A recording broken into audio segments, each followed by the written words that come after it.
Valendo.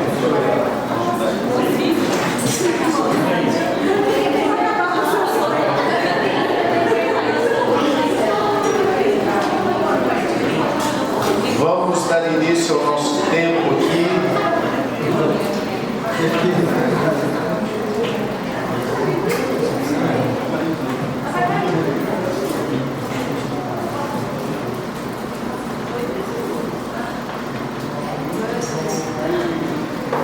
Vamos orar para começarmos aqui a nossa lição de hoje. Se você puder fechar os olhos, ficar em paz agora, um tempo de descanso na presença de Deus também. Senhor Deus e Pai, louvado e exaltado seja o Teu nome. Mais uma vez, orando ao Senhor, nós levamos o nosso coração a Ti, a nossa mente. Pedimos que o Senhor nos abençoe nessa noite. Dai-nos de aprender a Tua Palavra. Permita, Senhor, que a nossa mente se abra para o conteúdo sagrado da Tua santa e preciosa Escritura. E que ao sairmos daqui hoje, saiamos realmente alimentados por ela. Peço também que o Senhor renove as forças físicas dos meus irmãos e irmãs, e que esse tempo aqui seja um tempo gostoso, prazeroso na Tua presença, diante da Tua Palavra. Nós estamos empenhados aqui, sabendo que é o Senhor quem está nos sustentando. Abençoa a todos, é o que nós pedimos em nome de Jesus. Amém. Amém. Vamos lá abrir a nossa lição número 18. Eu já estou entrando em depressão porque a gente está chegando no final.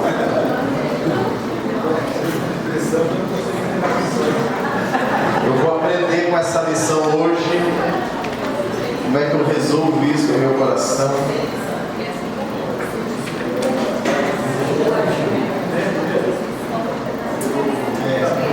A nossa lição é uma lição desafiadora, porque esta palavra ela traz conotações diversas.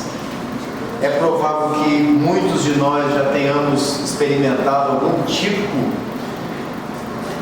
de relação com esta palavra, e as Escrituras têm muito a nos ensinar sobre como nós vencemos isso.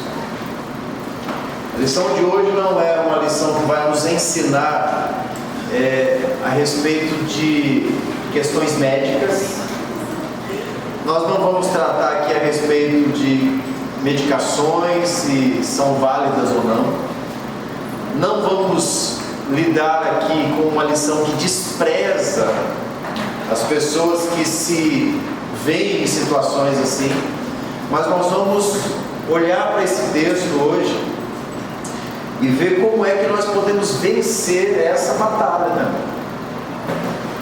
E eu quero aqui dizer a vocês que anos atrás eu fiz pela primeira vez essa lição a respeito da depressão em 2013, no início do ano, e depois ainda em 2013 foi a primeira vez que eu vim para a conferência da ABCD em Águas de Lindóia. Refiz essa lição e desde lá eu tenho aprendido a respeito desse tema. Aprendi muito mais com as experiências de outras pessoas do que com a minha própria experiência de depressão. Embora eu tenha experimentado um período da minha vida de uma tristeza que me paralisou, hoje eu vejo que eu não tive, o que eu experimentei não era depressão. Era exatamente o foco que esta lição vai tratar. Eram coisas que estavam no meu coração e pesavam no meu coração, e de alguma forma aquilo me gerava uma tristeza que eu só consegui resolver resolvendo aquilo que gerava essa tristeza no meu coração. Mas a depressão é vista como uma doença emocional. E é importante a gente não confundir com sintomas depressivos. São coisas diferentes. Sintomas depressivos surgem por vários motivos. Mas essa doença das emoções, que faz com que alguém se sinta deprimido, ela é muito específica e normalmente possui fontes primárias que geram essa doença emocional. Então o sintoma é uma coisa que pode ser provocada por um monte de coisas. Se você se lembrar das lições 5 e 6, lá tinha um estudo de caso de um menino que entrou num processo depressivo e foi para uma consulta no psicólogo por conta de um pecado dele e de uma série de decisões. Aquilo gerou nele sintomas que aparentemente foram diagnosticados como depressão, mas quando foram procurar a razão daquilo, encontraram um motivo específico e não uma doença nas suas emoções. Então, são coisas diferentes. A depressão, então, pode ter dois motivos, pelo menos, possíveis.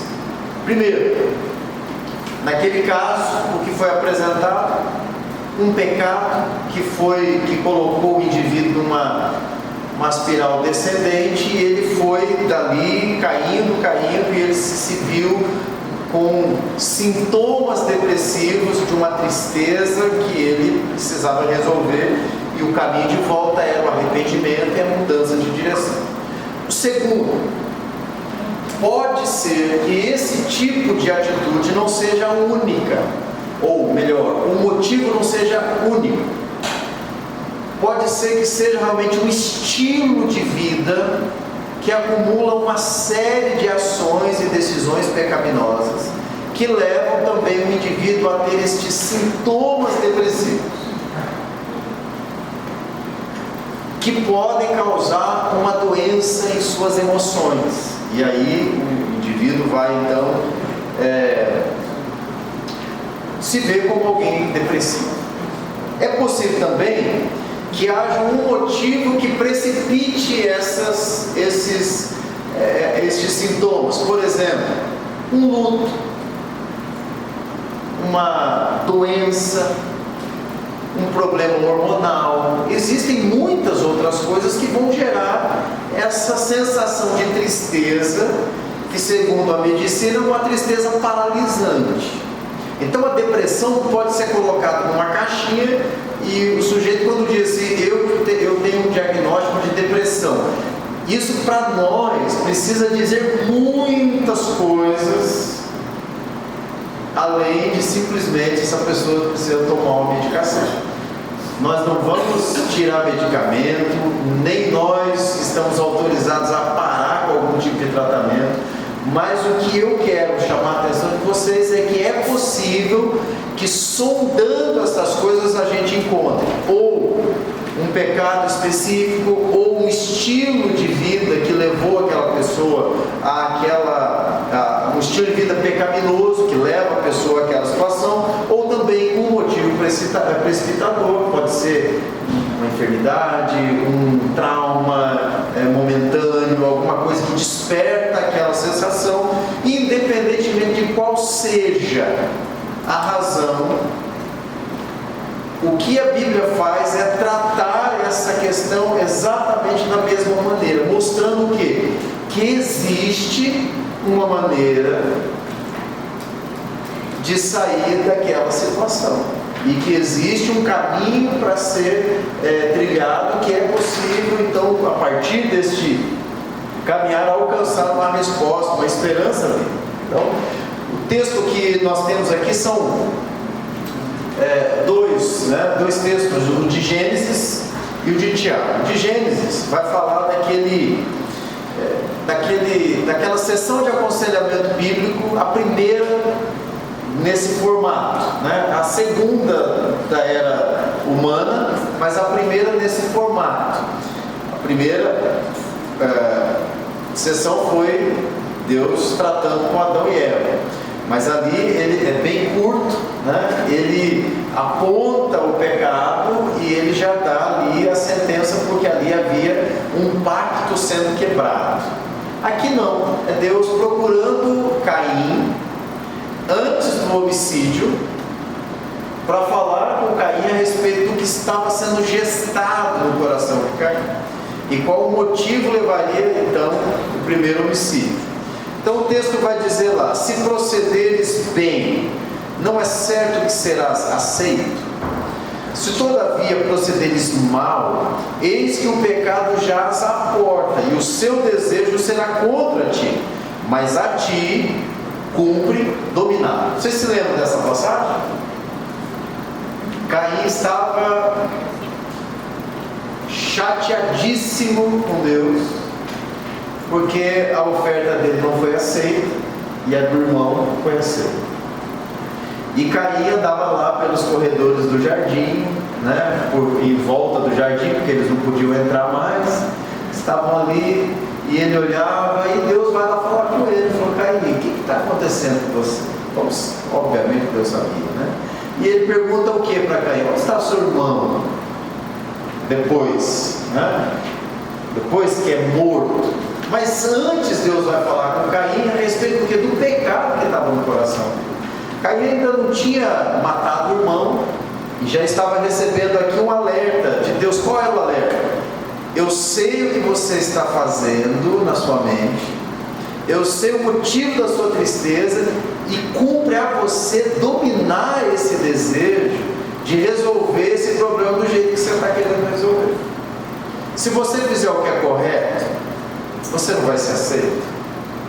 Se você fizer o que é errado, você vai ser reprovado. É assim que funciona. O que Deus estava falando para Caim é: Caim, você não tem motivos para ficar triste assim, porque você sabe exatamente o que precisa ser feito.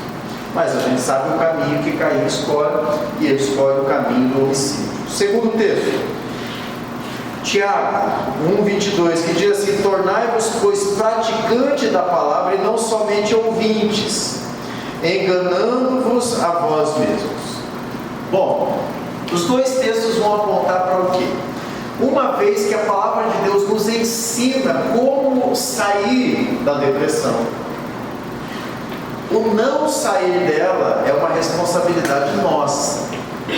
Se existe uma forma de nos livrarmos daquela condição, e nós vamos ver, nesse caso da nossa lição, nós não estamos tratando aqui de questões fisiológicas, nada disso, mas mesmo estas questões todas não vão dar um álibi para alguém pecar, escolhendo não mudar o seu coração com relação às tristezas que invadem o coração.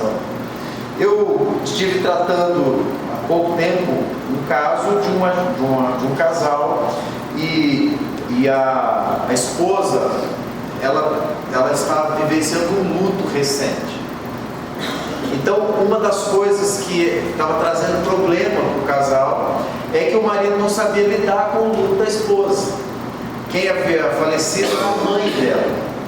E ela foi criada pela mãe, ela não conheceu o pai, então ela, além de ter uma relação muito próxima, ela se viu sozinha, né?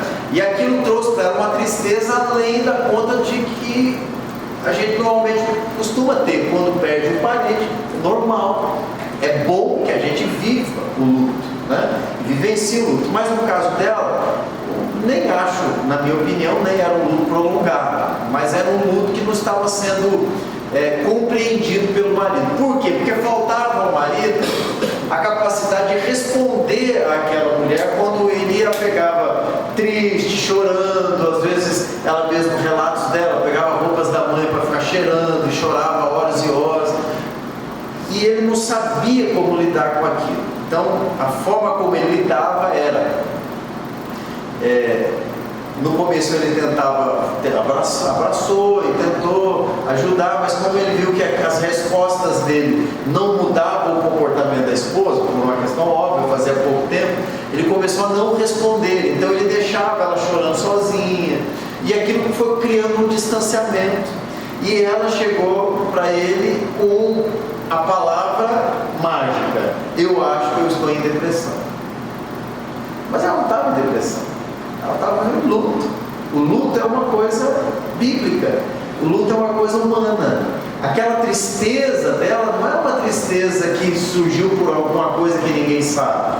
Não era um pecado dela que estava ali escondido e ela, como crente, estava sendo incomodada pelo Espírito. Ela estava vivendo um luto. Mas antes de procurar o pastor, eles procuraram um médico. E o que o médico fez? Remédio, porque a pessoa se autodenomina uma pessoa depressiva. O que o médico faz com alguém que ele quer ajudar, que está vivenciando um momento de depressão? Ele vai dar uma medicação que vai ajudar o cérebro dela a mudar aquela perspectiva para ela passar algum tempo bem, o bem-estar que ela necessita. E o remédio proporcionava horas de bem-estar, mas aí com o tempo o remédio já não estava fazendo mais o efeito, e ela voltou a ter aquelas crises ainda mais profundas de tristeza, e agora com um agravante a mais, porque a esperança era o remédio. E agora que eu já tomei o remédio, que esperança eu tenho? Então eu nunca mais não vou conseguir deixar essa tristeza. Então quando a gente recebe esse tipo de pessoa, ela está confusa com relação ao que ela está vivendo.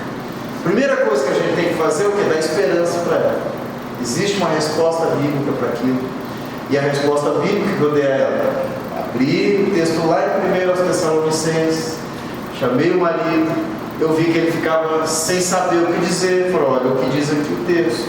Aqui diz que primeiro, quando o Senhor Jesus voltar, aqueles que dormiram em Cristo ressuscitarão primeiro e tal. Expliquei tudinho como é que vai ser. E como é que termina o texto? Consolai-vos uns aos outros nesta esperança. Então todas as vezes que você vê a sua esposa chorando, vá lá, abrace ela e cite, declame o texto de Tessalonicenses para sua esposa, porque é natural. A minha mãe morreu já há 35 anos.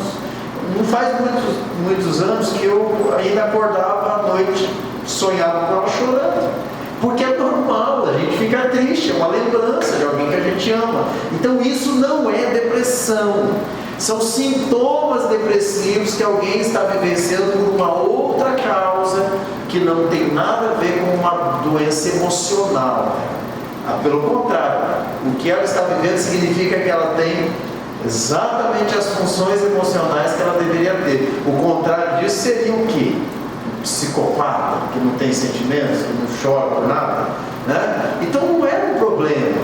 Mas claro, como ela procurou ajuda médica, o médico quer ajudá-la. E como é que ele tem a resposta que ele tem para ajudar é dar uma medicação para tirar aquele sintoma depressivo que ela estava vivenciando. Então virem a página aí, vamos aqui para a caixa, para que não fique aqui uma conotação ruim. Veja o que diz aqui a caixa da lição. Depressão não é uma doença. E eu teria aqui muitos livros de muitos médicos cristãos, alguns muito bons, né? Mas eu vou só indicar um, se você quiser. Edward Elsch, que é um médico conselheiro bíblico, tá? Americano, ele é teólogo também, e ele tem uma série de livros. A Fiel tem alguns deles, são livretos pequenos, alguns deles tratando a respeito dessa questão específica do ponto de vista clínico. Não tenho uma especialidade, então não vou ficar citando aqui. Se você tiver interesse. E o outro, qual é o nome? Não, ele é autor. Não, é uma série de livros tratando dessa temática, são vários que ele tem a respeito. Edward Elsch. Eu vou depois colocar no grupo, tá? E fica mais fácil para vocês lá. E o outro autor, que também é um pesquisador, ele esteve na APCB o ano retrasado, ele vem às vezes para o Brasil, ele trata não somente dessas questões clínicas e tudo mais, ele trata também a respeito dessas síndromes que a gente está tendo que conviver bastante. E ele escreveu muitos livros, alguns deles usados inclusive por médicos americanos. O nome dele é Daniel Berger. Ele é um cara muito habilidoso, ele escreve muitos artigos, e a forma como ele escreve é muito interessante, porque ele não escreve com as palavras dele. Ele faz como se fosse uma monografia. Ele pega artigos de pessoas que não são cristãos, que sustentam a mesma opinião que ele. Então, muitos médicos, psiquiatras, cientistas, periódicos que apresentam a mesma. Então, ele usa essa capacidade de pesquisa dele. Daniel Berger é o nome dele. Ele tem vários livros a respeito de TDAH, de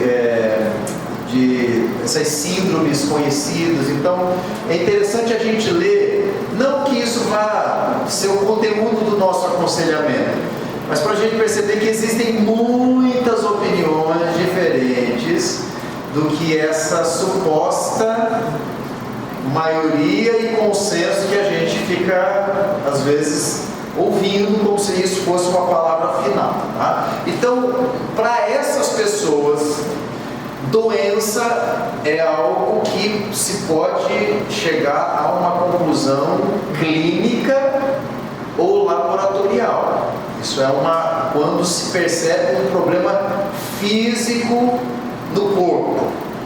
Já que a depressão é uma doença emocional, ela não pode ser detectada a não ser através desta confissão, e por isso eles não consideram isso uma doença, mas ela é tratada da mesma maneira, porque o que importa é que a pessoa receba o tratamento, e isso para nós também é válido. Eu entendo tristeza, seja ela superficial ou profunda, como algo da alma. Nós não sentimos tristeza no dedinho do pé, nós sentimos dor no dedo do pé. Nós não sentimos uma tristeza no dente, nós temos uma dor de dente ou alguma outra coisa. Quando nós falamos de sentimentos e de emoções, nós estamos falando de uma parte imaterial. Não é só um monte de sinapses acontecendo no cérebro. Isso pode gerar sintomas de tristeza. Mas essa tristeza emocional, essa doença emocional, na opinião destes autores e da minha opinião, e essa é a minha visão bíblica desse assunto, esse é um problema da alma das pessoas. E na alma das pessoas, para ela, não existe uma medicação que eu possa comprar numa farmácia. Eu posso tomar um copo de pinga e eu ficar feliz com aquela sensação, mas isso não está curando a minha tristeza, porque a tristeza do ser humano está nas suas emoções e algo que levou à tristeza. Então a primeira coisa que a gente tem que lembrar é que nós estamos lidando com alma, nós não somos médicos. Embora em certos casos disfunções orgânicas possam desencadear sentimentos depressivos, muitos sintomas e distúrbios temporários ou crônicos, definidos como depressão, são consequência de hábitos não bíblicos ou reações pecaminosas para com circunstâncias e pessoas. Lidando biblicamente com os seus pecados e decidindo viver de modo agradável ao Senhor, você pode vencer a depressão que tem origem numa vida em desacordo com a Bíblia. E aí estão os textos. Propósito da nossa lição: ajudá-lo a entender que a depressão não é desculpa para que você viva em desacordo com a Bíblia. Esse é o primeiro ponto, e para mim é o mais importante. Lembrá-lo de que qualquer pessoa pode provar depressão, mas deve tratá-la de acordo com a perspectiva bíblica e não segundo a própria maneira de pensar ou a filosofia de outros. C. Apresentar um plano bíblico para vencer a depressão. E D. Pelo estudo de caso, prover uma oportunidade para que você ajude outra pessoa a lidar com sentimentos depressivos. Nós não vamos tratar aqui na nossa aula hoje da parte C, tá? Nós vamos nos limitar às duas primeiras partes e ao estudo de caso lá no final da nossa lição. Então, vá para a página 2, nós vamos só ler aqui. Aliás, vamos pular um pouquinho aqui os princípios e vamos já aqui para a página 4, que vai nos dar aqui, entendendo a depressão. Vamos passar um pouquinho de tempo aqui.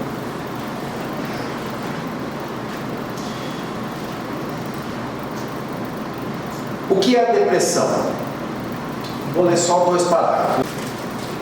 Muitos definem depressão como uma condição caracterizada por sentimentos de desalento ou culpa, resultando em falta de esperança e interrupção das atividades. Com frequência, a depressão tem sido classificada por alguns integrantes da classe médica como doença e considerada atualmente como uma enfermidade de maior frequência na medicina geral. Todavia, a despeito da alta incidência da depressão, as ciências médicas admitem que as suas causas ainda são amplamente desconhecidas. Agora veja o Salmo 38, na letra C. No Salmo 38, Davi descreveu vários sintomas e sentimentos relacionados com estar deprimido. Veja aqui algumas marcações. Não há parte sã na minha carne, por causa da tua indignação. Não há saúde nos meus ossos, por causa do meu pecado. Sinto-me encurvado e sobremodo abatido, ando de luto o dia todo. Estou aflito e muito quebrantado. Dou gemidos por efeito do desassossego do meu coração. Bate-me excitado o coração, faltam-me as forças e a luz dos meus olhos, essa mesma já não está comigo. Pois estou prestes a tropeçar, a minha dor está sempre perante mim. Aqui são só pedaços. Se você ouvisse essas coisas no seu gabinete, você diria para a pessoa o que nós entendemos. Essa pessoa está vivendo um quadro depressivo. Davi estava vivendo um quadro depressivo. Quando ele escreve isso, ele está abrindo o coração dele diante de Deus e dizendo algumas coisas. Por exemplo, eu me lembro que numa ocasião, depois de a minha esposa ficou 5 dias naquele período lá do Covid, ela ficou 5 dias na UTI, o pulmão estava com 80 e poucos por cento, pulmão tomado, ela ficou 5 dias internada na UTI e depois passou o resto do tempo tratando em casa. E depois disso ela desenvolveu uma coisa a síndrome que é conhecida como síndrome do pânico. E o que é a síndrome do pânico? Falta de ar, né? Palpitação, parece que a pessoa está tendo um ataque cardíaco. E eu vi, minha esposa é uma conselheira bíblica, ela conhece as escrituras, ela é uma mulher madura. Eu sei que ela não estava tendo aquele sintoma superficialmente. Eu via que realmente ela estava sentindo no corpo dela aquelas coisas. São reais. A sensação que ela estava sentindo é real. Saímos correndo de casa, íamos para o hospital, porque o pai tinha morrido de ataque cardíaco. Então, tinha toda aquela preocupação, a família chegava lá, fazia eletro e tudo mais. Não tinha nada. Umas 2 vezes, 3 vezes, até que ela mesma entendeu que ela estava tendo um problema que ela precisava tratar, que não adiantava ficar indo no médico. E eu me lembro de ter lido este salmo com ela. E no trecho que diz assim: bate-me excitado o coração, falta-me as forças. Ela estava tendo um ataque de pânico. Eram exatamente os mesmos sintomas. O que o texto estava dizendo? Que quando alguém está passando por um momento de grande aflição, e no caso da minha esposa era medo, por tudo que ela tinha vivido, aquilo causou medo nela, as sensações, o corpo dela reagia fisicamente com algo que não estava no físico dela. Tanto não estava que ela nunca teve um ataque cardíaco, ela nunca morreu por falta de ar, nunca teve nada.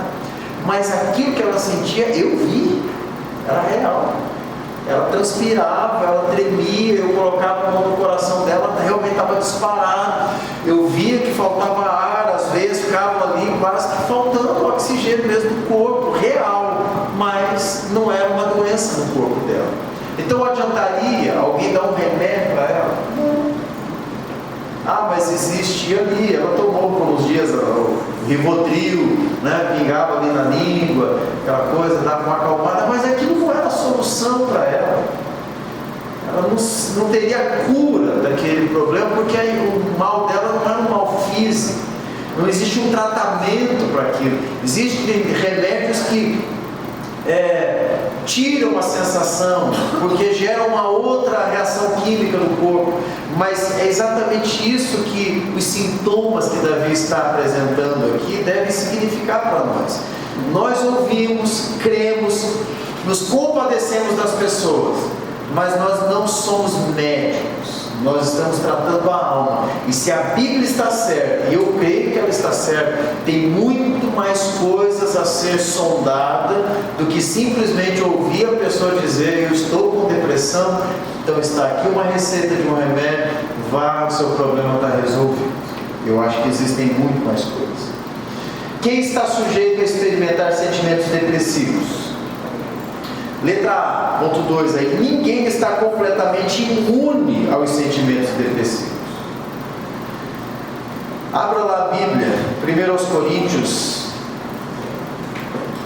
10, 12, 13. Leia, por favor, quem abrir rapidinho. Assim, aquele que julga ser firme, cuide-se para que não caia. Não sobreveia a vocês sem noção, fosse como com os homens. Deus é fiel e Ele não permitirá que vocês sejam tentados além do que podem suportar. Ok, esse texto é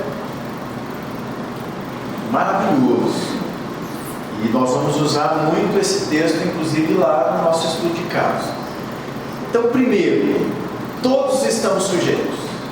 Até o mais forte dos homens, emocionalmente, em algum momento pode ser que ele caia numa situação de tristeza desse tamanho. Mas a Bíblia continua dizendo que Deus jamais permite que os seus filhos passem por algum tipo de prova, ou sejam tentados ou provados além daquilo que eles podem suportar. Normalmente a pessoa, quando está num quadro desse, ela diz o quê? Eu não aguento mais. Essa é a primeira sensação que a exaustão dessa tristeza provoca em alguém. Para mim, chega, é melhor que eu morra, eu não aguento mais. Então a Bíblia nos dá a esperança de que sim, com Deus é possível suportar estas coisas, porque Deus sabe o nosso limite e Ele não vai permitir que nenhum tipo de prova seja maior do que a gente seja capaz de suportar. Agora vejam aqui, a gente tem uma lista de personagens bíblicos, né, que viveram mais ou menos isso que a gente chama de depressão hoje, que seria classificado como depressão. Você vai ver que os exemplos abaixo, por exemplo, número 1, Elias reagiu às ameaças de Jezabel, temendo pela própria vida, entregando-se ao desespero e fugindo, mesmo após uma grande vitória. Ele entra na caverna. Tem uma coisa que é bem típica da palavra depressão, é que as pessoas se enclausuram, né? Elas entram numa caverna, elas querem ficar no escuro. E Elias tem lá um relato dele exatamente vivendo uma situação dessa. E Deus vai lá e trata com ele, mostra para ele que ele pode ser. Deus não vai ignorar o que ele está sentindo. Deus não vai dizer: Elias, larga de bobagem, isso aí é frescura sua, levanta, sai da caverna. Não. Deus trata, Deus manda um anjo lá para cuidar de Elias, para alimentar Elias. Tinha uma questão física, uma exaustão física, além de toda a tristeza, tinha um medo que tomou o coração dele, porque o texto diz que Elias teve medo e fugiu da presença de Jezabel. Então tinha uma série de situações que geraram um sentimento depressivo em Elias, e Deus vai lá na caverna buscar Elias. Número 2, Davi pecou, não se arrependeu e então perdeu a esperança. Está lá no Salmo 38. Estudem este salmo, vocês vão ver muitas coisas similares, né? Quando ele diz lá: sinto-me encurvado e sobremodo abatido. ando de luto o dia todo. Não é isso que a gente vê numa pessoa depressiva. Um homem, como Davi, passou por um momento assim na vida dele. No caso dele, realmente era um pecado não confessado. No caso de Elias, alguns analistas de Elias dizem que ele acabou fazendo algumas coisas que não deveriam, ali no momento em que ele faz aquela cena toda, né, para invocar o poder de Deus, para queimar ali o holocausto e tudo mais. E depois disso ele fica envergonhado e tem medo que Deus vá puni-lo por conta daquilo. Outros dizem que foi só pelo medo mesmo de perder a sua própria vida, né? Uma vez que o povo todo não veio com ele, né? Ele, embora tenha feito tudo aquilo, mataram os profetas de Baal, mas a nação não foi lá e destituiu Acabe e Jezabel. E aí ele falou: poxa, eu comecei uma bagunça e agora vai sobrar para mim, porque o povo não veio comigo, né? Tanto é que depois Deus disse: não, eu reservei. Tem um povo que é meu lá, 7 mil que não se dobrou, né? Então você não está sozinho. Então passava ali por um convencimento. Número 3, descontente com a obra soberana de Deus, Jonas irou-se contra ele e desejou a morte. Está lá no finalzinho do livro do profeta Jonas. Ele está lá debaixo daquele arbusto, né? E na sombra, e ele deseja morrer. Por quê? Porque ele não gostou do que Deus fez, ele se entristeceu que Deus tenha salvado aquele povo ímpio. E qual era a tristeza dele? Pecado. Ele queria que o povo morresse, né? Ele deve ter pensado: como é que eu vou chegar lá agora em Israel e falar que eu converti Nínive? E eles se arrependeram e o Senhor não puniu, né? Então, assim, eu vou ficar marcado como um homem que fez isso. Quer dizer, o inverso do que deveria, né? Depois Pedro também negou a Cristo, mentindo e praguejando, e o que levou a chorar amargamente e revelando ali uma tristeza profunda. Então ninguém está de fato livre de passar por esse tipo de coisa. A gente poderia também lidar aqui com o caso de Judas, né?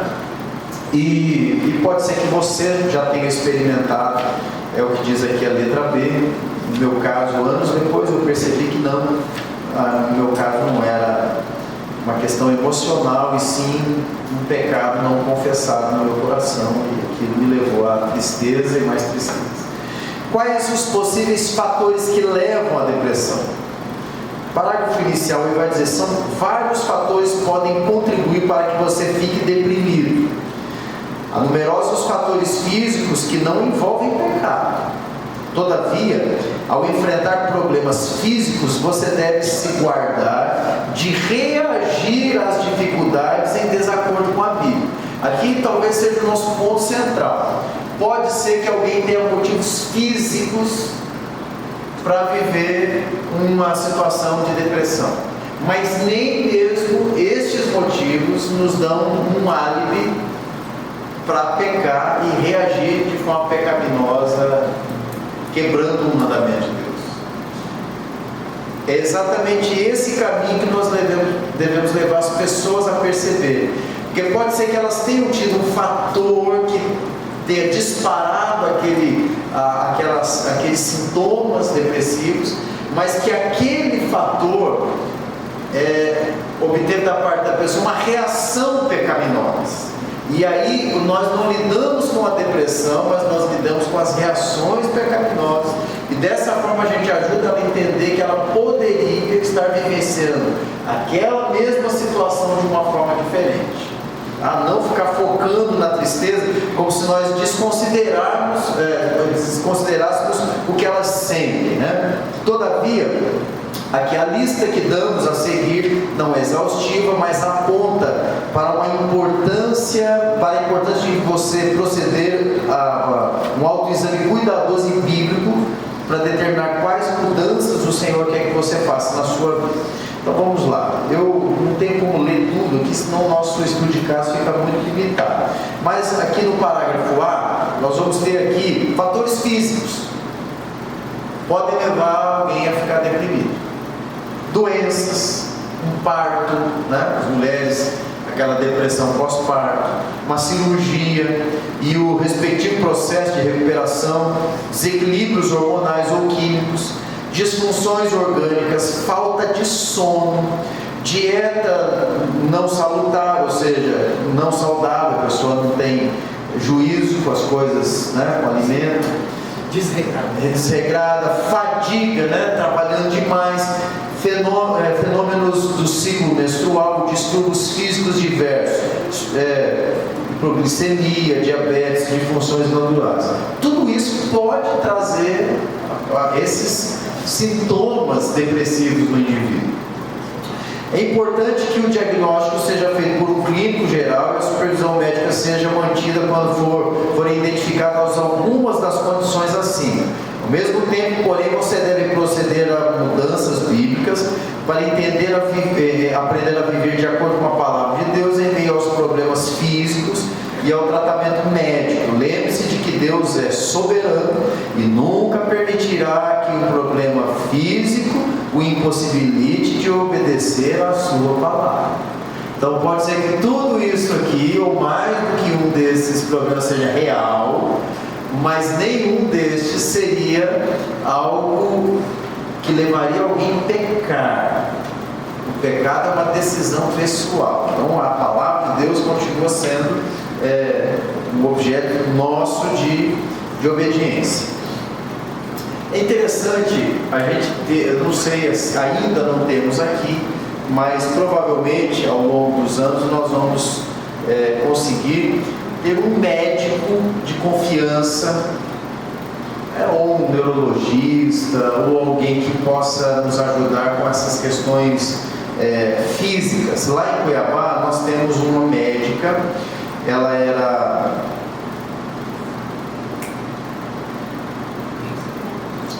obstetra, né? Cuida de partos, né? Isso. Maili, ela é lá da igreja presbiteriana de Cuiabá, ela conheceu a ABCB há alguns anos, começou a fazer os cursos, fez um mestrado na área, no Andreu de Ampre, aqui em São Paulo, e depois ela começou a se especializar numa área de necessidade do aconselhamento. Como médica, ela começou a estudar como ajudar pessoas a desmamar de medicações controladas de uso contínuo a longo prazo. Por quê? Porque nós, conselheiros, não somos médicos, pelo menos a maioria. E quando ela atende como conselheira, ela não é a médica, ela é uma conselheira bíblica.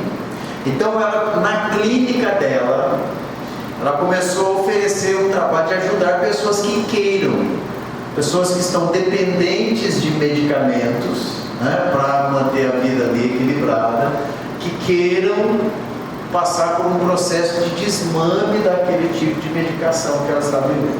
Então lá, quando a gente tinha alguns problemas assim, que o pessoal estava tomando remédios, né, eu tratei uma pessoa, ele era um pastor, e ele começou a ficar triste, sobrecarregado no trabalho dele como pastor, e ele procurou um médico, e durante 3 anos ele tomou medicações bem pesadas, e assim, para sair da depressão. Ele começa com aquela história de burnout, aí toma um remédio, depois vai para um outro diagnóstico, depois era bipolar, porque tinha hora que ele estava bem, depois estava triste, aí é outro remédio, e isso vai só virando uma cadeia de medicações. Ele tomava muito remédio, e ele me procurou como um colega para conversar, e nós ajudamos ele, inclusive, nesse processo de desmame. Mas no caso dele, o que levou ele a esse tipo de sintoma?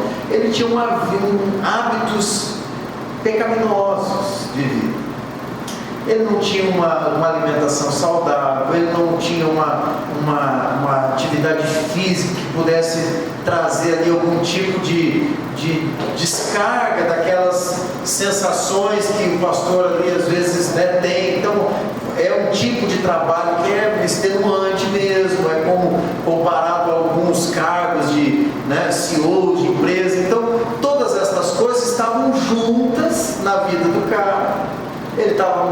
fora do peso ideal, então ainda tinha a questão do diabetes, um monte de coisa. Quando ele começou a lidar com isso, parte a parte, junto com o trabalho de desmame, ele conseguiu. Hoje ele é outra pessoa, inclusive fisicamente. Está até meio metrosexual já está precisando de aconselhamento novo. Está muito pelezinha de pêssego assim. Eu falei, cara, não pode ser muito assim não. Mas qual era o problema dele? Era uma questão de doença? Não, era uma vida complicada. E a partir do momento que ele começou a enxergar o quanto ele pecava como mordomo do corpo dele, e como ele era um mau administrador do tempo dele, e como ele lidava com as situações de forma desregrada, ele percebeu que ele pecava nisso. Então o trabalho maior para ele foi mudar os hábitos pecaminosos que ele adquiriu ao longo da vida.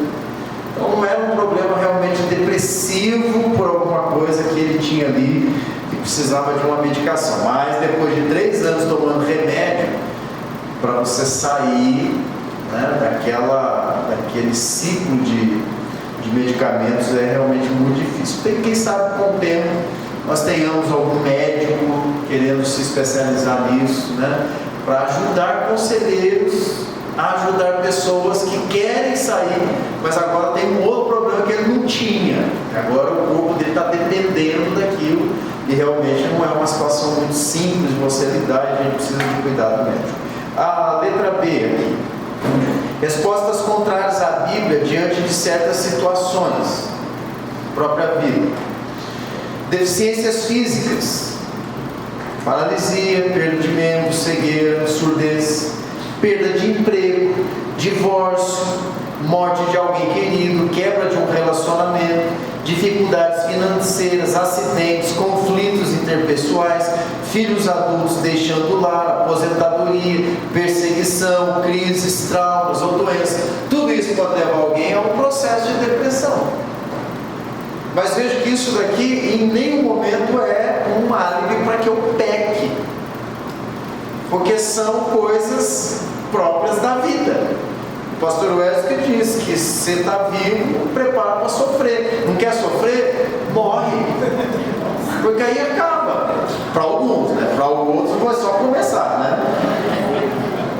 Para alguns só não acaba mais, né? É pior. Mas existem questões que as pessoas, por que você está assim? Não, eu perdi meu emprego. E aí depois que eu perdi meu emprego, a minha vida não prestou mais, eu não vi mais sentido na vida.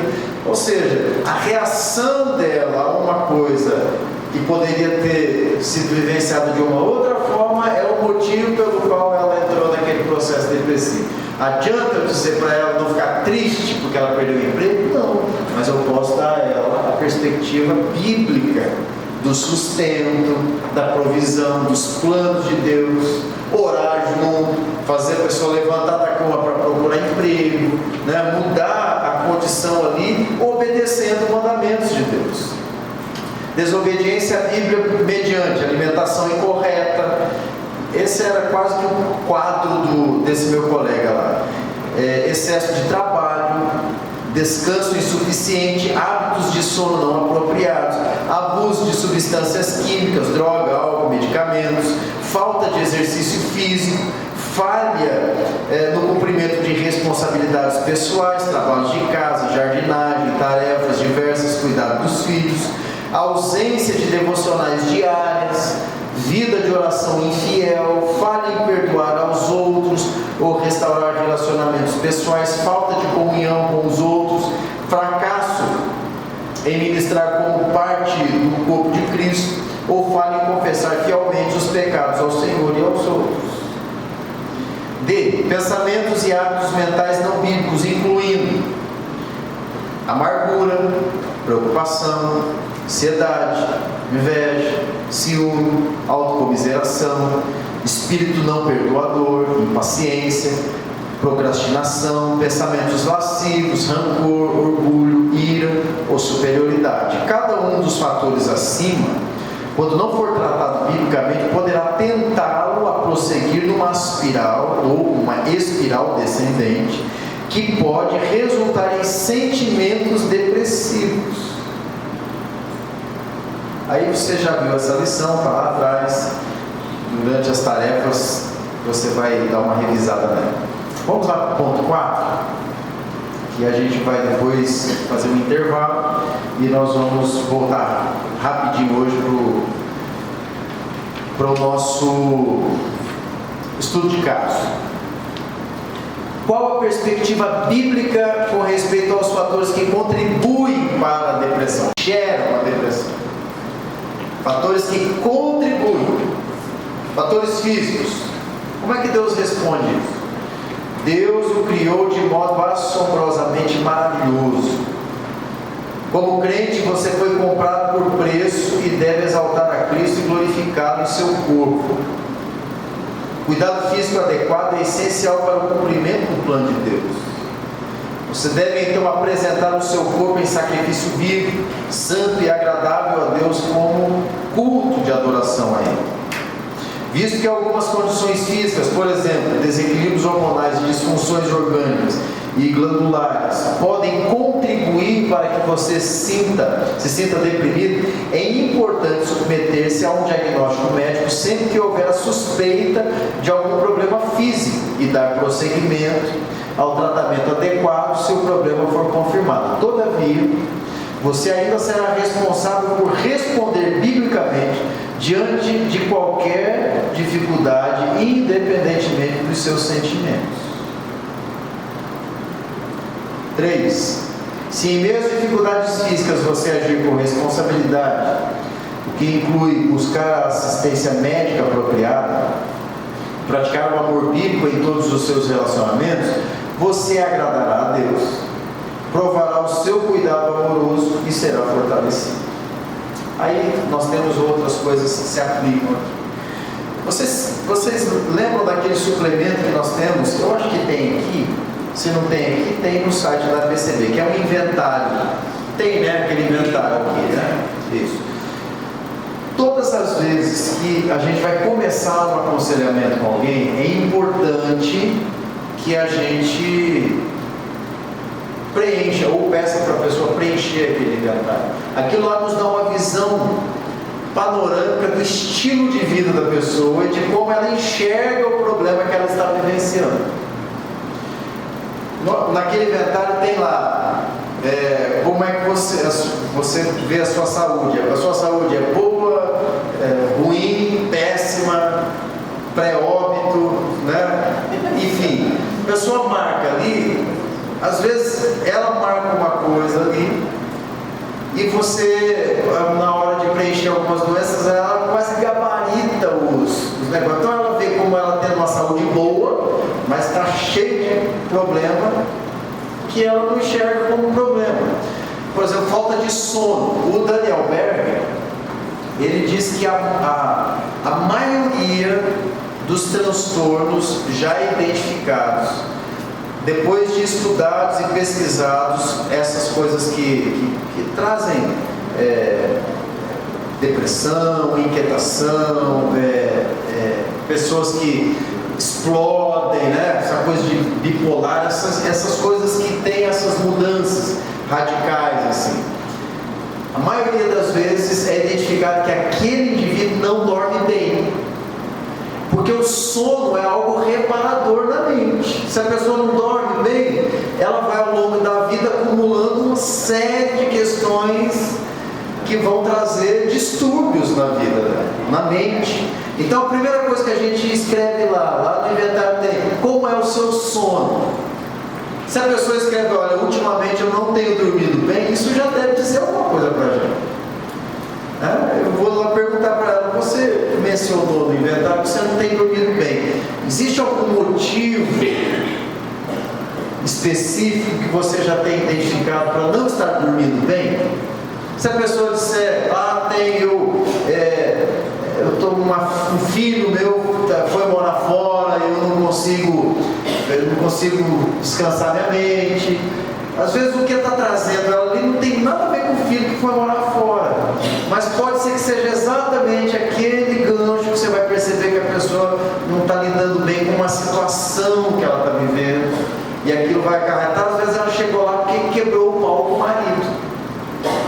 Você vai lidar, não, eu vou lidar com o marido e a esposa. Mas o que está gerando aquele problema, né, na vida deles? Então, é importante que a gente tenha uma preocupação com a questão física, com a saúde.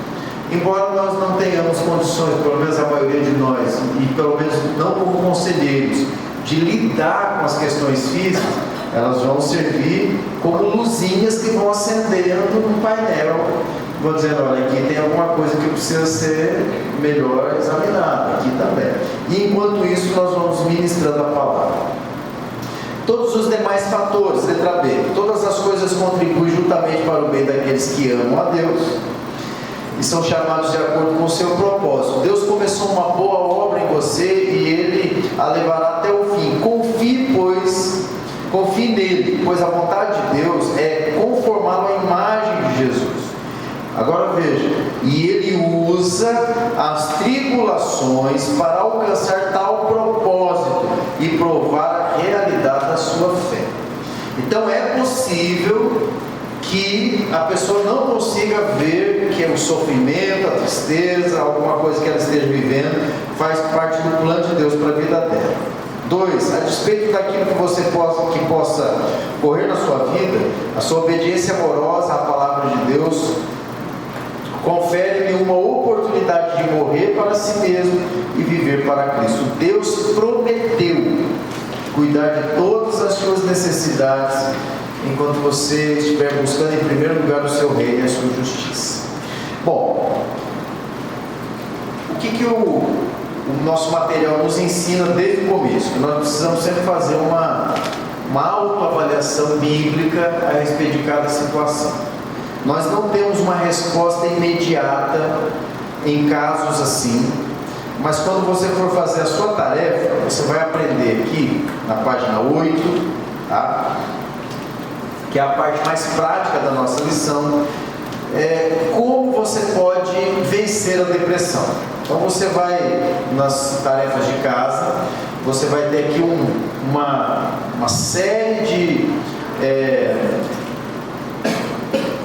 de orientações de como você pode lidar com a depressão. Eu me lembro que quando eu fiz a autoconfrontação lá na BCP, o pastor Davi, eu só não me lembro o sobrenome dele, ele durante 20 anos lutou contra a depressão, e ele dava essa lição lá na BCP. Ele é um dos professores, não sei se ele ainda, eu acho que ele não está, e ele dava essa lição, e ele falou, olha, eu aprendi a lidar com essa minha inclinação a entrar na caverna. E eu aprendi, e algumas vezes eu fui derrotado por ela, mas na maioria das vezes eu consigo perceber quando eu começo a ir para lá. Quando eu viro para o lado da caverna, eu começo a ir e eu vou a passos lentos, mas eu sei que eu estou indo, então eu aprendi a me autoavaliar e eu sei quando os meus pensamentos começam a me dizer determinadas coisas e as mentiras começam a ser ditas na minha mente e eu começo a ficar sensível com algumas coisas, e aí ele diz que aprendeu a lidar com isso pessoalmente, com algumas coisas que Deus falou com ele. Cada um de nós que pode ser ou não, né, mais suscetível a esse tipo de comportamento, ou de sentimentos, ou de emoções, precisa desenvolver um plano pessoal para lidar com isso. Eu tenho um amigo, que é muito meu amigo, que ele é o cara mais depressivo que eu já conheci na face da terra. E é tipo hard, lá lembra da hiena, aqueles que são mais velhos, né? Isso, ele é o hard. De vez em quando ele começa, ele manda um WhatsApp. Aí dependendo do jeito que ele fala na mensagem, eu já sei. Ele já virou para o lado da caverna, aconteceu alguma coisa e ele vai. Algumas vezes ele consegue sair antes, mas tem ocasiões que ele não sai. E aí quando ele entra, é um estrago, porque aí ele arrebenta com a família, ele arrebenta com os funcionários dele na empresa, e aí ele demora lá 15, 20 dias para sair daquele calabouço que ele se enfia. E aí naquele momento, assim, como amigo, e eu sou bem amigo dele há muitos anos, eu digo assim: meu amigo, nada que eu diga a você agora será novidade diferente das outras 444 mil vezes que eu já te falei a respeito disso que você está vivendo. Então, pega lá os meus WhatsApp lá de 2015 e vai ler, porque são as mesmas coisas que eu tinha para te dizer. Se você quer um ouvido para te ouvir, vai para o seu quarto e vai orar. Por quê? Porque esse cara já aprendeu a sair de lá. Ele não sai porque ele não quer. E aí é um desejo dele entrar naquele ambiente, porque existe também um prazer na depressão. Embora seja uma coisa ruim, existe um prazer para aquele que passa por isso, porque ali ele encontra a versão vítima, ali ele encontra a versão não quero falar com ninguém, ali ele encontra isso, né? A autocomiseração, essa coisa de ninguém me ama, ninguém me quer. Ali ele encontra aquela versão que ele sabe que é tipo o Sméagol lá do Senhor dos Anéis, né? Aquele bichinho que fica só falando coisa que agrada, ele gosta de ouvir aquilo. Então eu falei, por vezes, né? No começo você não conhece a pessoa, mas depois, cara, você se alimenta disso. Né? Você gosta, então fica aí. Quando você enjoar dessa sua versão, você volta para a luz, né? Quando você sair daí, o mundo vai estar aqui. Não sei se a sua esposa vai estar aí te esperando, se os seus amigos, mas o mundo vai estar aqui.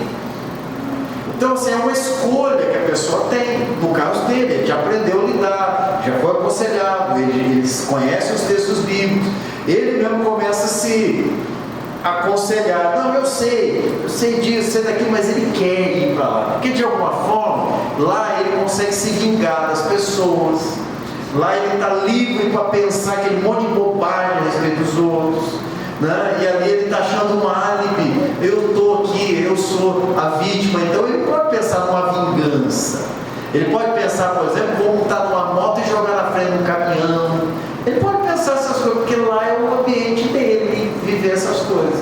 Então tem gente que mesmo sabendo de tudo isso ainda quer ir.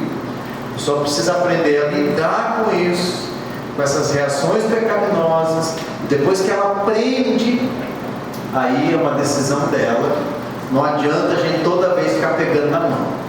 Eu vou dar um intervalo e na volta você vem com a sua pergunta. A pessoa também, às vezes, ela gosta de ficar batendo nas costas. Exatamente, é o vítima, né? O vítima, o coitadinho. E muitas vezes ela faz isso para esconder o erro, né? E porque é mais fácil que a pessoa, como vítima, normalmente as pessoas não pedem perdão. Porque que erro tem uma vítima, né? Então essa coisa muitas vezes é só uma forma de fugir de uma culpa, de algo que ela precisa consertar. Mas eu treinei bem a esposa desse meu amigo e também, então, ela deixa passar tudo e aí ela fala, tudo bem, meu amor, mas a gente ainda precisa conversar sobre aquele assunto que ficou pendente lá. E aí ele sai rapidinho porque não colou. Vamos para o intervalo e depois a gente volta aqui para o estudo de caso. Aqui o estudo de caso com vocês, nós temos 4 perguntas aqui, se não me engano. Isso. Como é que a gente pode ajudar a Maria? Maria está vindo nas sessões, ela está vindo para a igreja. Vocês se lembram que o marido dela tinha deixado ela, ele voltou para casa depois de um tempo, né? E eles estão experimentando ali a reconciliação, mas a Maria ela tem algumas dificuldades e uma delas é que ela se deprime redime com muita facilidade. Então, está lá na página 14, Maria chega para a sessão de aconselhamento com a cabeça baixa. Como o pastor ou o conselheiro que está cuidando dela já sabe que ela tem algumas dificuldades, ela está caminhando mais devagar.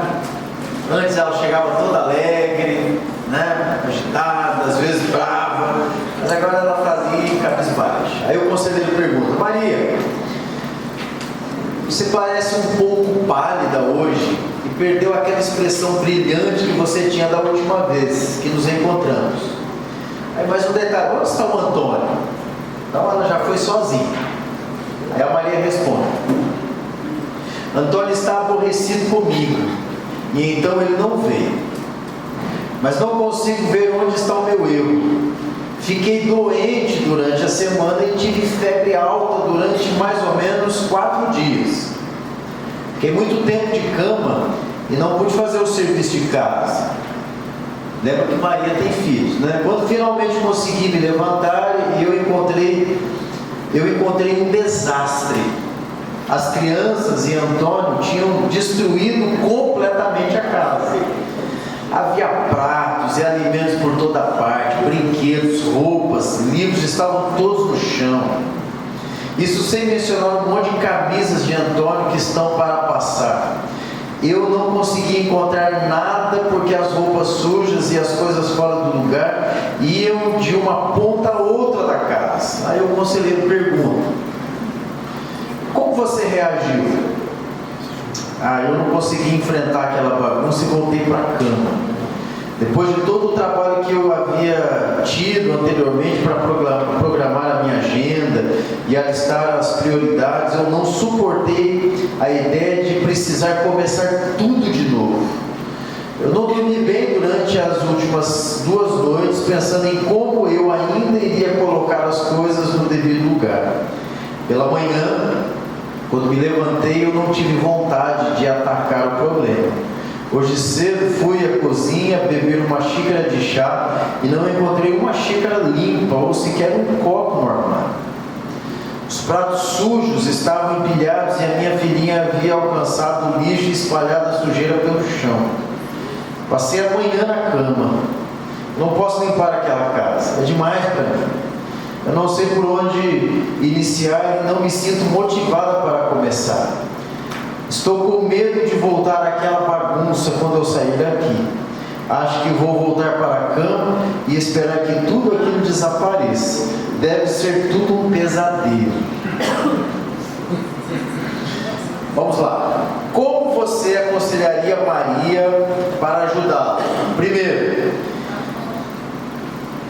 estar consciente da ênfase pecaminosa do eu. Você vai avaliar o discurso de Maria. Quantas vezes ela olha para ela em um problema que ela vai ter que lidar, e todos aqui: fiquei doente, eu não dormi, eu tenho que fazer isso, vou ter que fazer aquilo, eu não consigo, tudo isso. Então, lembre-se que o eu diz muito. 2, ver as consequências do seu pecado e as dificuldades crescentes que ela vai inevitavelmente enfrentar. Aí você vai falar: mas que pecado? Nós vamos tentar identificar aqui onde Maria está pecando. Confrontar biblicamente os demais membros da família pelas suas ações não amorosas e falta de fidelidade no cumprimento de suas responsabilidades. Como é que você vai ajudar então aqui a lidar com esses casos? Vamos lidar com essas primeiras questões aqui. Aqui ele está fazendo uma pergunta: com qual desses 3 que vai lidar? Não? Entendi. Os 3. Nós vamos ajudá-la 1, 2 e 3. Tá? Porque na verdade o problema tem a ver com todas essas coisas aí, né? Vamos lá. Como é que a gente pode ajudar Maria a estar consciente aqui de alguma coisa que o autor coloca aqui? Consequências do seu pecado. Onde está aqui o pecado da Maria? Primeiro olhar para si, né? Primeiro erro. Certo. Uma avaliação com uma direção errada. Mas qual o pecado? Só olhar para o eu não é pecado. A gente pode olhar para o eu e ver que o eu está errado. Então, né? O egoísmo dela. Dá uma palavra aí. Sim. Mas que é egoísmo, porque ela está olhando o dever de ajudar, mesmo que assim, não é só dela o dever, é só deixar claro isso. De todos ajudarem ali no lar. Mas a parte que ela pode fazer, ela está influenciando um pouquinho. Ok, então ela tá, aqui tem uma reação negativa para com as responsabilidades dela, né? E ela está vendo isso como uma coisa pesada demais. O que mais? Vamos, mulheres. Marias. Hã?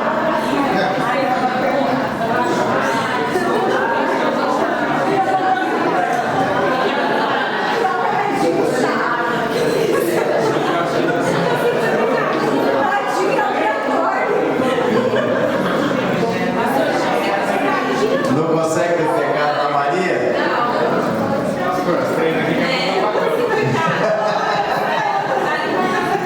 Bom, vamos lá então. Eu vou tentar trazer aqui algumas coisas para vocês pensarem.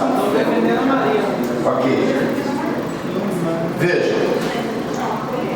Se nós olharmos só para a situação que a Maria esteve doente, enquanto ela esteve doente, ela não tinha ninguém para fazer o trabalho de casa. Ela tem filhos pequenos, lembra-se disso? E o marido trabalha 10 horas por dia. Se você pegar o primeiro caso lá, quando ele volta para casa, ele explica o porquê que ele passa tempo. Ele tem 2 empregos. Certo? Então, é provável que ele também não tenha como ajudar. Ok. Nós não vemos ela dizer aqui que ele exigiu que ela cuidasse da casa. Então não é um problema de uma pressão que ele está fazendo para que ela arrume. Ela simplesmente viu todo o trabalho que ela vai ter que ter, né? E agora ela vai ter que arrumar tudo aquilo lá. Agora, se eu usasse, por exemplo, 1 Coríntios 10:13, nessa situação, quem se lembra de qual é o texto? Não sobreveio, não fosse comum, mas Deus é fiel e não permitirá que vocês sejam tentados além das vossas forças. Pelo contrário, juntamente com a tentação, vos proverá um livramento de sorte que a possais suportar. Qual é a tentação que Maria está vivenciando agora? Procrastinação. Ela está vendo propósito, prazer no serviço, né? Não está enxergando não, porque ela não está com vontade de fazer o serviço. Ela entende então que ela não precisa ser responsável pelo serviço. Se fosse o marido, mesma coisa. Tanto é que a terceira pergunta, como é que a gente envolve a família? Mas nós não podemos dizer que Maria não tem responsabilidades com a casa dela, porque ela tem. E é uma responsabilidade que ela já havia assumido anteriormente. Ela reconhece, ela é a dona de casa, ela não trabalha fora e ela é quem cuida dessas coisas. Ela poderia dizer assim: eu preciso que alguém me ajude, mas ela não diz isso.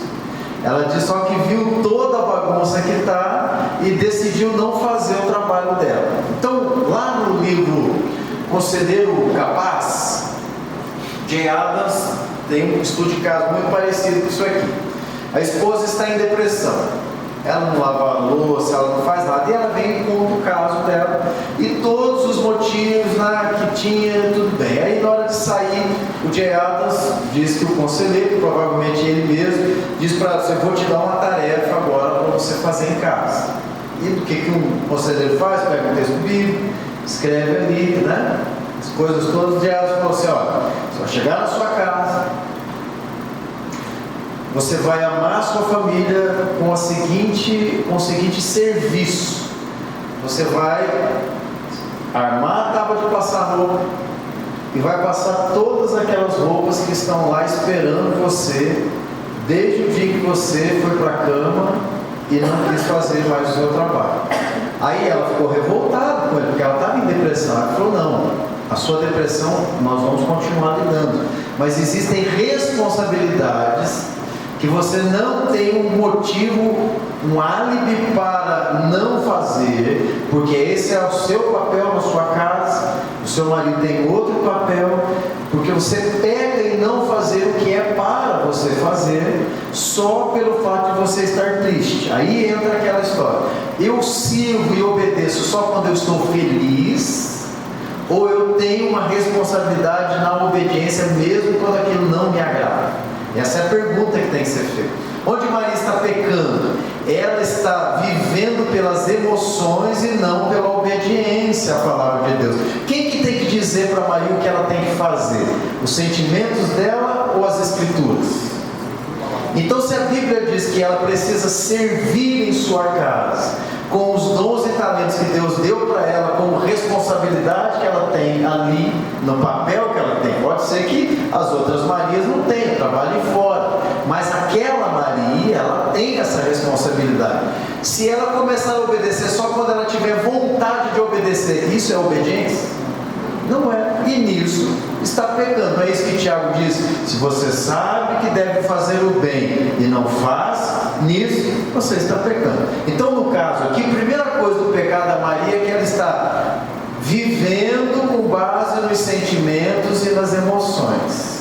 Ela não está fazendo uma autoconfrontação bíblica, perguntando a Deus: o que é que eu tenho que fazer? Ela está: eu não quero fazer, não tenho vontade de fazer, e por isso eu não vou fazer. Isso é pecado. Por quê? Se você levar isso para qualquer outra situação, a resposta vai ser a mesma coisa.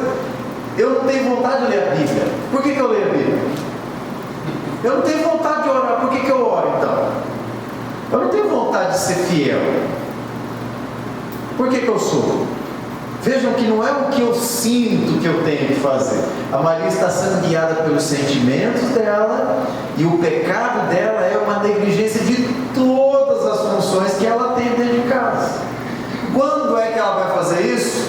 A hora que o médico dá um remédio para ela, dá aquele gás e ela voltar? Não. Ela precisa lembrar-se de que ela está com uma ênfase nela mesma e não no serviço ao outro. Como é que ela demonstraria amor aos filhos dela? Com atitudes. Cuidar da casa, limpar a casa para que o ambiente seja um ambiente limpo, saudável, seria uma forma dela amar os filhos? Passar as roupas do marido e da família para que eles não andem tudo amarrotado, tudo seria uma forma de amar, de cuidar dos filhos? Então vejam, eu sei que quando a gente olha, poxa, mas e ela? Ok, ninguém está desprezando o que ela está sentindo, mas isso não dá a ela um álibi para que ela não obedeça a Deus, cumprindo as responsabilidades que ela tem. Como é que nós vamos falar isso para Maria? Essa é a pergunta.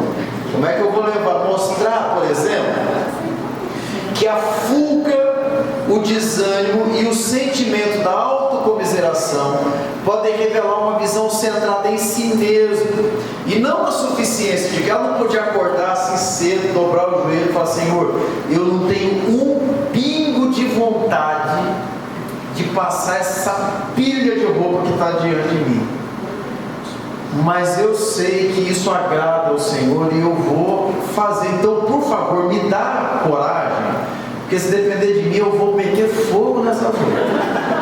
Pronto, fala isso para Deus e pega o ferro e vai passar. Não adianta ela ficar falando: eu não tenho vontade. Isso está todo mundo vendo, já faz um tempo que ela deixou aquilo lá daquele jeito. Então, qual é o pecado de Maria? O egoísmo. Vamos lá. Como é que a gente pode explicar isso para ela?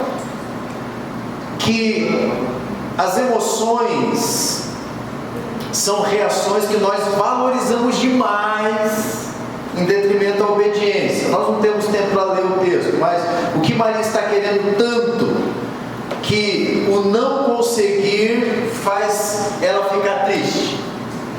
O que ela queria muito, que o fato dela não conseguir deixa ela deprimida? Que num passe de mágica tudo aquilo fosse resolvido. Não é a última frase dela aqui? Acho que vou voltar para casa e esperar que tudo aquilo desapareça. Deve ser tudo um pesadelo. Quando é que aquilo tudo vai desaparecer, gente? Quando ela começar. Né? Não há outra alternativa, mas ela quer muito. O fato disso, provavelmente ela já quis isso logo no primeiro dia, né? Dormiu mais um, ficou na cama mais um, nada de acontecer. Então ela quer muito que alguém resolva algo no lugar dela. E pelo fato dela não conseguir, ela se sente ainda mais entristecida. Salmo 42, olha só aqui, o que diz aqui? Porque estás abatida, ó minha alma, espere em Deus. Lembra do hino lá? Em Deus espera, porque bem cedo Jesus virá. Então esse sofrimento é momentâneo. Eu acho que no céu não vai ter roupa para a gente ficar passando, né? Deve ter uma tecnologia celestial de roupa que não amassa, né? Pelo menos, né? Pelo menos, nada. Que isso, é horrível. A tecnologia, sei lá, de uma roupa que não amassa. 2 Coríntios 10, 5. Abra lá. Alguém abre e lê. Maria está lá na frente, né, olhando com aquela cara triste, esperando. Nossa, mas que cachorro, Antônio, né? Que o conselheiro fale. Leiam aí, 2 Coríntios 10, 5. Destruímos argumentos e toda pretensão que se levanta contra o conhecimento de Deus. Levamos cativo todo pensamento para torná-lo obediente a Cristo. O que eu tenho que fazer com esses pensamentos? Levo lá diante de Cristo. Aí eu lembro lá do Senhor Jesus lavando os pés dos discípulos, o Senhor Jesus indo para a cruz, né? Ficando horas e horas servindo os outros, curando, alimentando. Poxa, aí eu lembro da conversa dele com aqueles discípulos, que ele diz assim: aquele que quiser ser o maior entre vós, seja esse que serve. Aí eu lembro esses meus pensamentos e falo: Jesus serviu e ninguém recompensou ele com nada do que ele fez. Então eu vou pagar o preço de ser como meu Senhor, e eu vou ser igual a Jesus, eu vou servir. Senhor, me fortalece, que eu quero te obedecer. Minha vontade, volta a repetir, Jesus, é de botar fogo nessas roupas, mas eu vou passar. Veja que muda a perspectiva de como encarar o problema. Bom, 2. Levar Maria a ver as consequências do seu pecado e as dificuldades crescentes. O objetivo aqui da nossa resposta seria, por exemplo, ajudá-la a perceber que a negligência emocional e prática trará frutos amargos, tanto em sua vida quanto na sua família. O que diz lá, Provérbios 14, versículo 1, mulheres? A mulher sábia, mas a insensata é sabedoria ela continuar na cama, deprimida, chorando lá? Não é. A roupa vai passar sozinha, a casa vai arrumar, o bebezinho de 3 anos vai pegar lá os Incríveis, lá aquele bebezinho, né? E vai começar a fazer o serviço de casa, porque ele é super dotado? Não vai. Então, existe aqui uma sabedoria bíblica para isso. Gálatas 6, 7, 9. O princípio da semeadura e da colheita. O que ela está semeando? Confusão. Semeando mais confusão, porque aquilo só vai piorar a situação dela. Então, ela está zombando de uma situação que ela tem já a convicção de que Deus não queria que ela vivenciasse. Então, por exemplo, como é que eu poderia responder essa pergunta 2 aqui? Eu levaria a Maria a enxergar as consequências dessa decisão dela. Ô Maria, o que você está fazendo vai piorar a sua situação. Eu sei que é desagradável encarar essa situação, mas não é possível que você não encare de frente esse problema, porque ele vai continuar ali. Então, você gostando ou não, o problema precisa ser resolvido, e nesse caso é você quem vai ter que resolver, né? Ela vai impactar na vida das crianças, do marido e na sua própria saúde espiritual, porque muito também está aqui a amargura no coração. 3. Ensinar Maria a confrontar biblicamente os membros da família. Aí eu vou dar para ela, né, como é que eu posso aqui confrontar biblicamente os demais membros. Eu preciso dizer para ela: olha, você tem toda a razão em esperar que eles te ajudem, porque na família nós servimos mutuamente uns aos outros, mas a forma como você vai fazer isso precisa ser amorosa, porque senão vai ficar parecendo uma cobrança, uma exigência sua. E quando eu exijo algo, aquilo que eu exijo não é me dado, eu vou tomar aquilo de alguma forma. Caso eles não deem, eu também vou dar um troco e vinho. Então eu daria para Maria aqui uma forma para que ela lidasse com aquela situação dentro de casa, né? O confronto bíblico pode existir, mas ele tem que ser amoroso.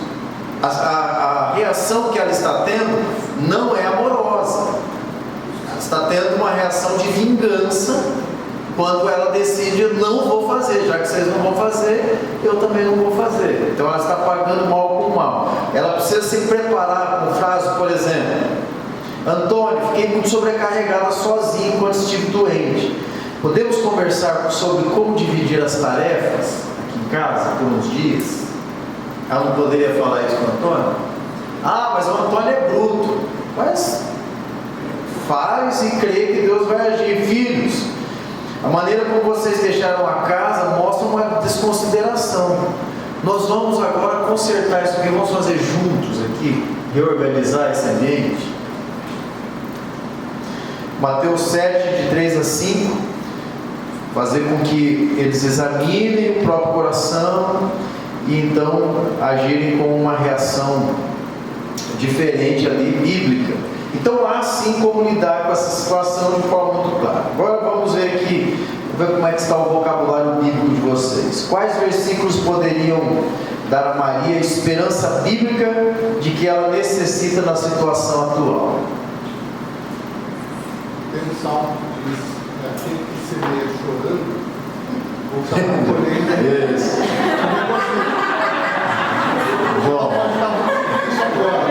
Continuar semeando força, dificuldade, vai colher. Exato. Ela pode até estar depressiva. O choro pode durar uma noite inteira, mas a alegria Pode durar o dia inteiro também, não tem problema. Ela tem muito. ótimo. Pedindo a Deus em oração, força. Os pentecostais usariam lá, eu até separei aqui, Isaías 41:10. Não temas, porque eu sou contigo. Não te assombres, porque eu sou o teu Deus. Eu te fortaleço, eu te ajudo e te sustento na minha destra fiel. Não é? Levanta, Maria, vamos, né? Deus é contigo.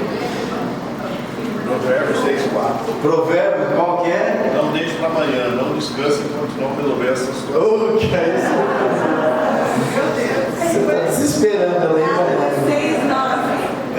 Gálatas 6:9. Não nos cansemos de fazer o bem, mas nem do certo não escolher, senão desanimar. Exato, então eu tenho como dar subsídios bíblicos para ela reagir com o bem e não se entregar a essa situação de depressão, casamento. Vamos lá. Esperança de que Deus dá graça suficiente, mesmo na fraqueza, aquele texto lá de Paulo, né? A minha graça te basta, né?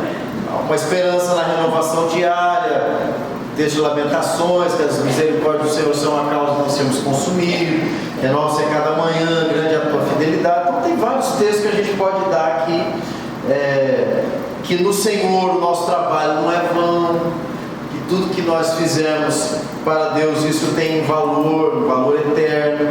Então nós temos muitas coisas para colocar aqui diante dela. Aí, lá no final, ele está pedindo aqui: o que você faria para responder biblicamente a Antônio? Comece trazendo lá as verdades de Efésios, capítulo 5, lá, versos 25 em diante. Marido, amai as vossas esposas. Como é que ele pode demonstrar amor por ela? Não, Maria, eu vou pegar aqui que está mais pesado, aqui que vai tomar mais, né, você vai precisar de mais energia. Você está convalescente, saindo de uma doença. Como é que eu posso te ajudar aqui? Instruir, né, o marido a fazer isso. Acho que eu até comentei esses dias. Um dos casos era mais ou menos isso, que o casal estava vivendo muita crise. Ele falou, não, vamos reorganizar aqui, você tem tempo, cara, ajuda a sua esposa, isso demonstra uma preocupação. Se você está tão preocupado com ela, onde trazê-la para falar comigo, você tem que estar preocupado também em ajudar ela em casa, né? Não, é verdade, pastor, eu andei negligenciando isso ultimamente e tal.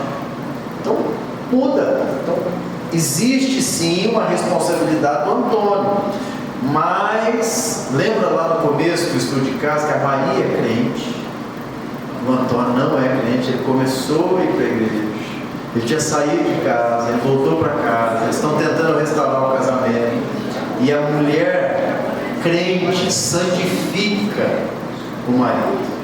E como é que ela vai santificar o marido sem dar testemunho cristão?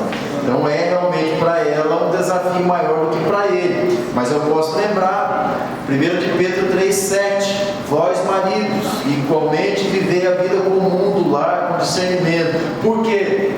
Porque a mulher é a parte mais frágil. Significa que ela é indefesa, diminuída, menor, mas ela precisa desse tipo de apoio. Então, obviamente, nós vamos instruir o Antônio também, mas principalmente lidar com essa reação que a Maria teve aqui. Que você pode discordar biblicamente de mim e me apresentar um argumento contrário a essa opinião do livro aqui do Autoconfrontação. Mas eu entendo que mais uma vez Maria descobriu um outro pecado para lidar, e nesse caso aqui ela se sentiu injustiçada, né? E começou a reagir de forma pecaminosa, esquecendo que Deus é o justo juiz e que Ele vê todas as coisas e que todas as coisas cooperam conjuntamente para o bem daqueles que amam a Deus, e que no final até mesmo essa tribulação está fazendo Maria mais parecida com o servo Senhor Jesus Cristo. Amém? Amém. Amém. Alguma pergunta?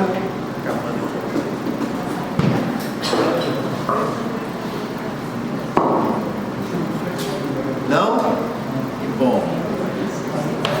Mas a gente ama a Maria, né? E a gente vai continuar ajudando a Maria a enxergar essas coisas. Pastor, eu estava lendo um documentário, um artigo científico que fala que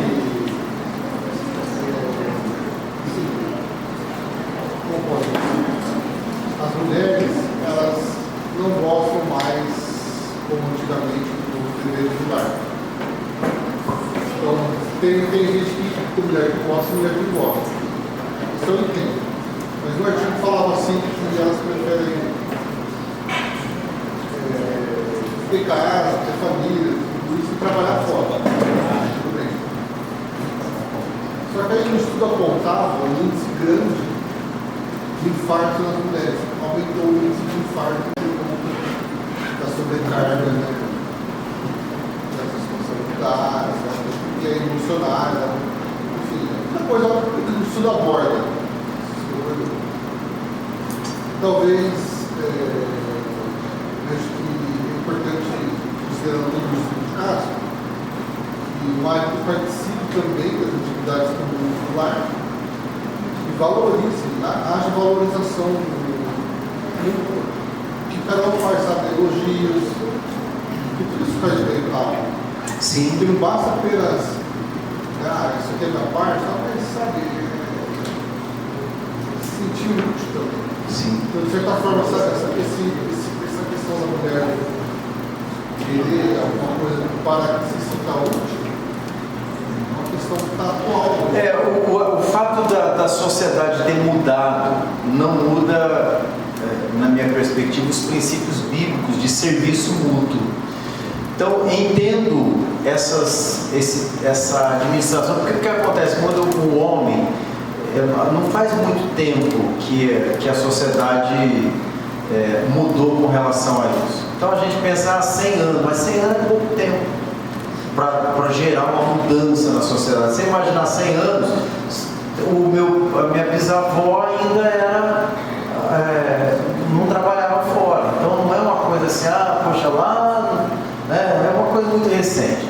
Então existe uma questão da estrutura da sociedade que não está ainda plenamente pronta para essa divisão de tarefas. Então não existe essa estrutura da sociedade.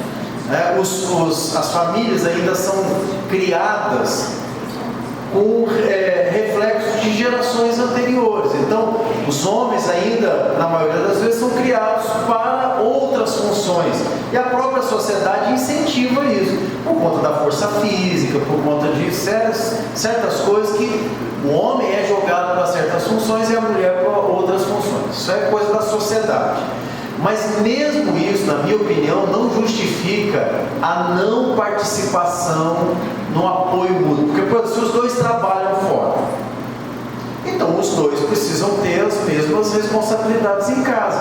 A não ser que eles tenham alguém para fazer o serviço, cabe aos dois. Tudo bem que tem coisa que o homem não sabe fazer bem. Ele não tem o mesmo detalhe da mulher com determinadas coisas. Então é melhor que ela faça aquilo do que ele, ou que ela aceite ele fazendo mal feito aquilo. Porque tem isso também.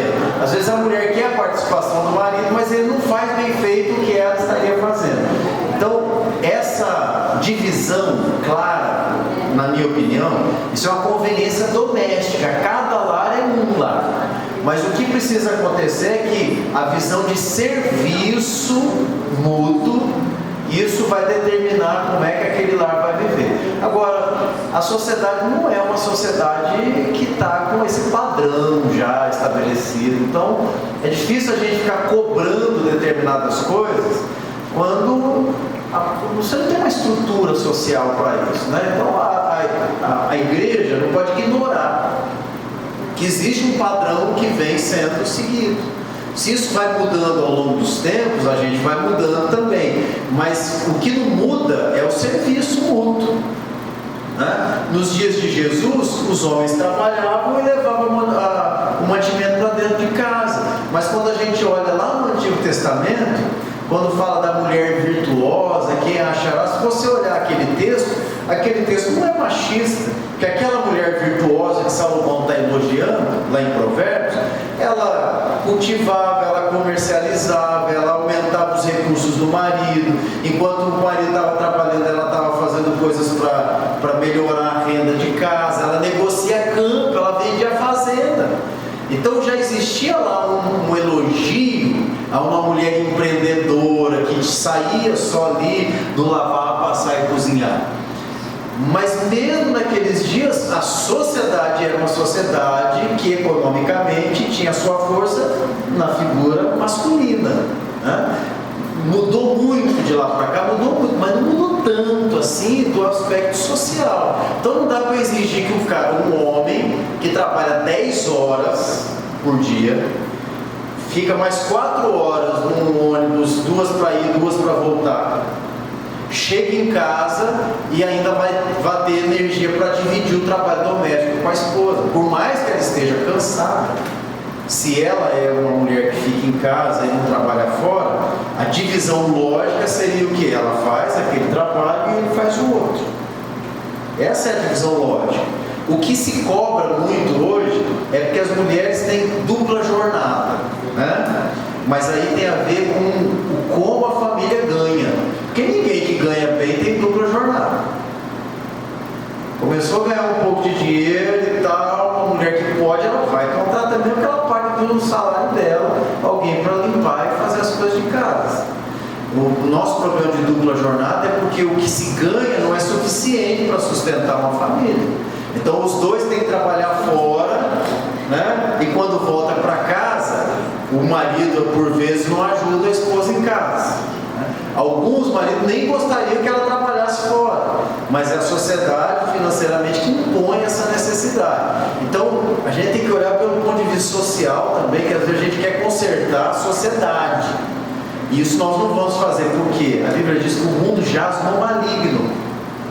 E o conserto da sociedade é a volta do Redentor. E aí sim ele governará com justiça e retidão e equidade. Até lá, meu irmão, a gente vai ter que conviver com as mazelas do pecado, do marido que chega em casa, liga a TV e vai assistir futebol, enquanto a mulher que trabalhou o dia inteiro fazendo faxina tem que chegar em casa e limpar a casa. É pecado. É pecado. O homem convertido não deveria fazer isso. Mas eu sei que tem muito crente que faz, né? Ainda, né? Tem essa... Não, na minha família, o homem não ajuda em casa. Então, lá em casa é simples, tem um monte de varia, calçada, um monte de coisa. Eu lavo esses trem tudo pesado, corto grama, junto folha, ajudo lá, passo pano. Mas tem coisa que eu não faço bem, cara. Se eu faço meio matado, minha esposa vai olhar e daqui a pouco está ela fazendo de novo. Então a gente já sabe, né? Não tem problema nenhum fazer o trabalho que supostamente seria do outro. Mas não tem como ser igual, porque a sociedade não é igual. E a gente não pode fingir, achando que nós vamos fazer da igreja o mundo ideal, porque a igreja está no mundo. O que o Senhor Jesus falou? Não peço que os tires do mundo, eu peço que os livres do mal, né? Vamos deixar que tem cá, mas achar que vai consertar, isso é ideologia só, infelizmente, só na volta de Jesus mesmo. Vamos para casa? Vamos lá? Então vamos. Obrigado, Senhor, pela oportunidade de olharmos para a Tua Palavra e também de meditarmos nela. Nos leva para a nossa casa, perto dos nossos, nos dá a graça de experimentarmos uma noite também de repouso e descanso. Te pedimos também em favor do nosso seminário, Deus, no final de semana, que o Senhor possa nos abençoar ali através do Sacha, trazendo uma mensagem que nos estimule a cuidar uns dos outros na igreja, aconselhando-nos mutuamente, porque esse é o papel da igreja. E eu sei que o Senhor tem muito para fazer na nossa vida. Te agradeço por essa turma. Peço que o Senhor continue fortalecendo os nossos irmãos que não têm vindo presencialmente. Espero que todos consigam concluir o curso, que eles consigam entregar as tarefas e que o Senhor os abençoe, dando a eles sabedoria e disposição para fazer. É em nome de Jesus que nós oramos e agradecemos, Senhor. Amém.